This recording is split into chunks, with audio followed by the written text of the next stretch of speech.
dans votre nouvelle rubrique DRH+. Nous allons aujourd'hui à la rencontre de M. Patrick Varin, directeur général de l'IFPAS, l'Institut de formation de la profession de l'assurance. Monsieur Varin va nous parler des grandes tendances en matière de formation dans le secteur et puis aussi de son évolution. Allons-y, suivez-moi.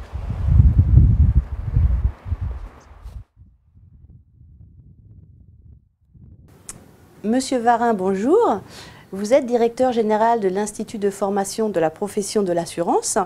Que pouvez-vous nous dire de votre institut ? Bonjour, l'Institut de formation de la profession de l'assurance, qui s'appelle l'IFPAS, est un institut qui a été créé il y a 1 an et demi maintenant et qui regroupe désormais toutes les formations qui sont effectivement utiles pour la profession de l'assurance, qui sont les formations diplômantes ou les formations qualifiantes. Donc désormais, nous couvrons le champ complet de ces formations, avec en particulier un partenariat avec l'ENAS, qui est un institut du CNAM, et avec lequel nous travaillons pour les formations diplômantes de niveau Bac+3, Bac+5 et au-delà. D'accord. On parle beaucoup de crise aujourd'hui. Qu'en est-il de votre côté? Qu'est-ce que vous pouvez nous en dire? Bien, globalement, le secteur de l'assurance a traversé la crise sans trop de dégâts du côté en particulier des ressources humaines. C'est-à-dire que nous avons constaté au cours de cette rentrée qui vient de s'achever que le flux de recrutement de nouveaux salariés auprès des entreprises ne s'était pas tari. Donc nous avons aujourd'hui des effectifs qui ont été en légère baisse pour les brevets de techniciens supérieurs d'assurance ou commerciaux, mais cette baisse a été compensée par un recrutement au niveau des licences professionnelles à Bac+3. Donc vous voyez un secteur qui continue à recruter chaque année environ 10 à 12 000 nouveaux entrants, donc ce qui est une bonne chose. Et du côté des salariés déjà en place, il y a certes si vous voulez, des évolutions de métier, des restructurations, mais qui impliquent une meilleure qualification des personnels, ce qui est aussi excellent pour un institut de formation comme le nôtre. Donc aujourd'hui, pour vraiment répondre à cette question, nous sommes dans un rythme d'activité qui ne fléchit pas et qui continue à se développer. D'accord. Et quelles sont les tendances? Est-ce qu'il y a de nouveaux métiers dans le secteur de l'assurance?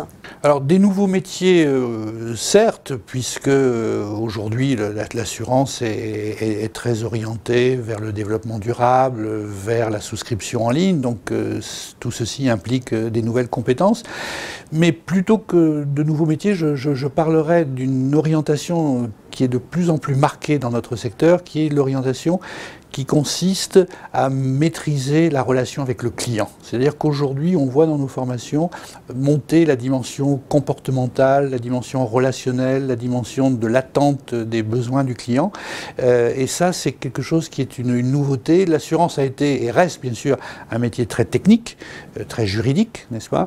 Mais c'est devenu aussi un métier de service. Et qui dit service dit relation avec le client. Et donc, nous avons, nous, aujourd'hui, une vraie filière de type commercial ou relation client qui est en train de se développer avec un brevet de technicien supérieur qui s'appelle négociation relation client, voyez-vous, avec une licence professionnelle qui s'appelle chargé de clientèle assurance que nous menons avec l'université de Paris 13 à Villetaneuse et toute une filière commerciale qui est ainsi structurée. Donc vraiment c'est la grande tendance, c'est être proche du client. D'accord.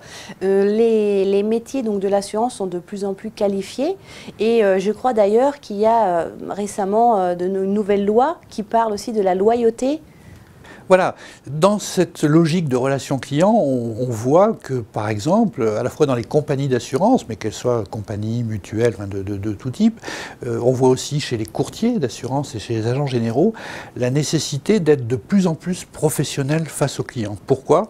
Parce que les directives européennes qui sont transposées dans notre code des assurances impliquent de plus en plus de devoirs de conseil, de transparence vis-à-vis du client, d'information sur les risques des produits financiers. Ça, c'est la suite de la crise, hein, clairement, puisqu'on dit que les produits financiers sont des produits porteurs de risques potentiellement, même si bien sûr ils doivent être rentables pour le client. Donc il y a cette obligation de plus en plus forte d'informer le client et d'être professionnel face au client. Et comme vous le disiez, dans un rapport récent qui est le rapport Delettré, dont une partie est déjà appliquée pour regrouper en matière de contrôle la commission bancaire et la commission ACAM, l'autorité de contrôle des assurances et mutuelles. La suite de ce rapport met l'accent sur le fait que banquiers et assureurs doivent se comporter avec loyauté vis-à-vis de leurs clients, c'est-à-dire être de mieux en mieux formés pour parler des produits, des risques que ceux-ci comportent et bien sûr aussi de leurs avantages. D'accord. Monsieur Varin, je vous remercie. Et quant à nous internautes, je vous dis à très bientôt dans une nouvelle rubrique d'RH+.